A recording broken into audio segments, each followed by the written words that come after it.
Okay, so picture this. You're just hanging out in your garage, tinkering around with some ideas. Yeah.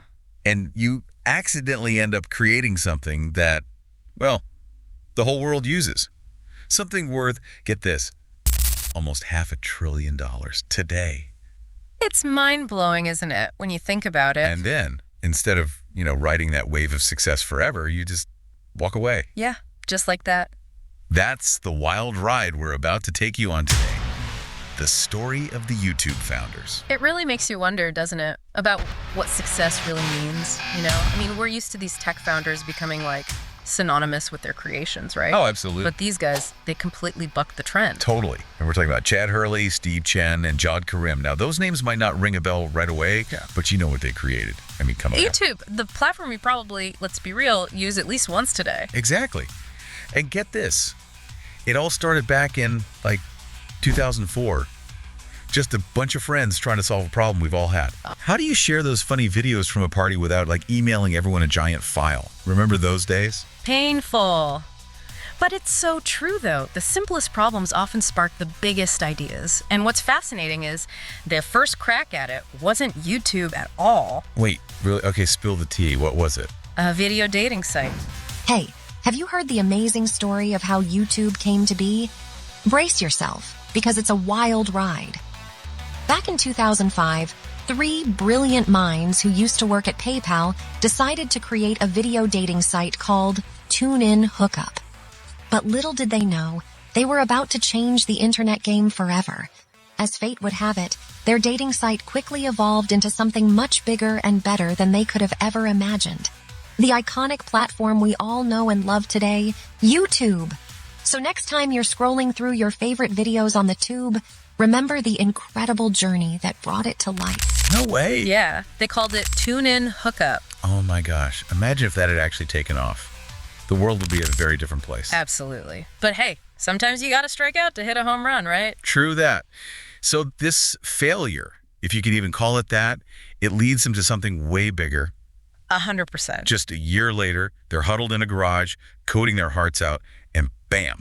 Chad Hurley, Chen, and Jawed Karim were all early employees of PayPal, and it was here that they met and came up with the idea of YouTube. According to Jawed Karim, the concept of YouTube was inspired by Janet Jackson's wardrobe malfunction at the Super Bowl in 2004. He was struggling to find video clips of this moment, something that I believe all men worldwide were desperately trying to do as well. And as a result, he came up with the concept of a site that hosted videos. The three of them would leave PayPal, and in May of 2005, the YouTube beta test site was launched, and within 6 months, the site was racking up around 8 million views per day, and in September of that year, very famous moment, YouTube had its first truly viral video that reached 1 million views. YouTube is born. It's kind of hard to believe, actually, when you say it like that something as massive as YouTube has such, humble beginnings. No fancy offices, no investors breathing down their necks. Just 3 friends, an idea, and probably a whole lot of pizza. Oh, for sure. Lots and lots of pizza. And you know what the first video uploaded was? Okay, hit me. Jawed at the zoo, just casually talking about, elephants, I think. Elephants. Alright, so here we are, one of the elephants. And cool thing about these guys is that they have really long trunks, and that's cool. And that's pretty much all there is to say. Not exactly the recipe for viral fame, is it? Nope. But somehow, it sparked something. Within a year, they're racking up 100 million daily views. 100 million. Every single day. Every single day. 65,000 new videos uploaded every single day. Wow. And it wasn't just cat videos and what else was popular back then? Numa. Oh, yeah. It was way beyond that. Right. We're talking major media companies, billion-dollar deals. They could sense the shift, couldn't they? The whole media landscape was changing right before their eyes. Absolutely. And you know what often gets overlooked? The tech behind it all. Oh, right. Of course. Bandwidth, storage. The sheer amount of data they were dealing with. just keeping the lights on with that kind of growth, it's insane. That's true. Congratulations! The site's trafficking around 30,000 viewers a day, and the video just hit 1 million views for the first time ever. Oh hey look, these guys are lip-syncing to the Backstreet Boys. Now we're starting to see short viral videos everywhere dominating the site. These two guys just created a channel called Smosh. Hopefully it works out. Good news! YouTube just officially launched out of beta, and the site's now receiving 3 million views a day. Meanwhile, people are uploading videos of an SNL Lonely Island skit and other copyrighted content. I'm sure copyright holders will be happy about this. You've got mail. Oh shoot, it's the copyright holders, and they're not happy about this. Guess what happens next? Hey look, there's ads on the site now. Congratulations. 25 million videos have been uploaded to the site, and around 20,000 are being uploaded every day. This guy just uploaded a video of himself dancing, and this person just posted a music video about shoes. New achievement. The biggest creator just hit 10,000 subscribers. It's easy to forget about all the behind-the-scenes stuff that makes it all work. But then, at the peak of this explosive growth, things take a turn. A big one. October 2006, Google walks in with a blank check, basically. Well, not a blank check, but... Yeah, a pretty big one. $1.65 billion to be exact. I mean, come on, that's life-changing money. Hi YouTube, this is Chad and Steve. We're the co-founders of the site, and we just want to say thank you. Today we have some exciting news for you. We've been acquired by Google. Yeah, thanks. Thanks to every one of you guys that have been contributing to YouTube, the community. We wouldn't be anywhere close to where we are without the help of this community. Thanks a lot. And this is where the story gets really interesting. Tell me about it. Most founders, I mean, they would have been popping champagne, right? Silicon Valley royalty overnight. Right, private jets, buying islands, Yeah. the whole 9 yards. Exactly. But not these guys. They did something totally unexpected. They walked away. Just like that. Seriously, why walk away from like $1 billion? I don't get it. Was it like burnout, or did Google feel too corporate for them? Maybe. I mean, those are definitely possibilities. Yeah. But I think it goes deeper than that. Remember, they started YouTube when the internet was a totally different place. Oh yeah, the good old days. Right, before algorithms and targeted ads and all that. It was the Wild West, basically. Exactly. It was all about connection, free expression, and maybe they felt like they had achieved that, like they had made their mark. So they saw where things were headed, that YouTube was becoming something different. And maybe not the thing they had set out to build, you know? It's kind of a bittersweet ending, isn't it? They create this amazing thing, but then it kind of like grows beyond them. It's the innovator's dilemma, right? You disrupt the status quo and then you become the status quo. Whoa, that's deep. So by 2011, they're all gone. No more YouTube for them. What do they do next? Well, they didn't exactly disappear. They took their, well, let's call it their newfound freedom. And their billions?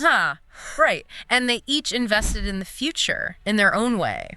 Chad Hurley, for example, he went into sports. He became a co-owner of the Golden State Warriors. No way. The Warriors, as in Steph Curry, Klay Thompson. The dynasty. And Hurley played a key role in building that team. Wow. From YouTube to NBA championships. Yeah. That's quite a pivot. Talk about a slam dunk, right? Okay, so what about Steve Chen? What did he do? Chen, he kind of went the angel investor route. He was really into supporting startups, new ideas. So still very much in the tech world, just behind the scenes. Exactly. And he had a knack for picking winners, too. He invested in companies like Slack, Airbnb. Before they were huge. Exactly. He saw their potential early on. Okay, last but not least, Jawed Karim. Mr. First ever YouTube video. What'd he do? Kareem's an interesting one. He's stayed involved in tech, but in a more, I guess you could say, low-key way. He's invested in platforms like Reddit. The front page of the internet. And Palantir, which is it's kind of a controversial company, but they're huge in data analytics. So still very much shaping the future of the internet, even if it's not as public-facing as YouTube. For sure. And you know what's fascinating? When you look at their post-YouTube lives, they seem so different, right? Sports, startups, data analytics. Yeah, it's all over the map. But there's a common thread, I think. They're all about disruption, about challenging the way things are done, about connecting people, whether it's through sports or technology or new ideas. It's almost like they took that YouTube DNA, that spirit of innovation, and applied it to different fields. Exactly. And they did it on their own terms, which I think is pretty inspiring. Okay, so speaking of YouTube, I mean, it's everywhere now, right? Right. But just how big are we talking? Paint us a picture. Well, let's just say it's a little bit bigger than a garage operation these days. Just a tad. We're talking 2.6 billion active users. 2.6 billion. Billion. That's more than a third of everyone on planet Earth with an internet connection. Okay, that's a lot of cat videos. A lot of everything. And the revenue, tens of billions of dollars annually. Tens of billions. Okay, you sufficiently blown my mind with numbers. But here's the thing, the numbers, they don't even tell the whole story. What do you mean? What's bigger than those astronomical figures? Think about how we consume information today. It's all about YouTube, right? Sure. Did you know that for a huge chunk of adults in the US, YouTube is their main source for news? More than any cable news channel out there? Seriously, I knew it was popular, but I had no idea it was that influential. It's become the town square, for better or for worse. And it's not just about passively watching anymore, is it? Right. It's a platform for movements, for voices that might not otherwise be heard. Exactly. Like, think about the impact of Me Too videos, the conversations that started because of people sharing their stories on YouTube. Exactly. Millions of views, sparking a global dialogue about something so important. It's kind of mind-blowing when you think about it, right? This platform that started with, like, elephants at the zoo and people sharing goofy home videos. Yeah. It's now this force shaping elections, driving social change. It really makes you wonder, what's the YouTube of tomorrow?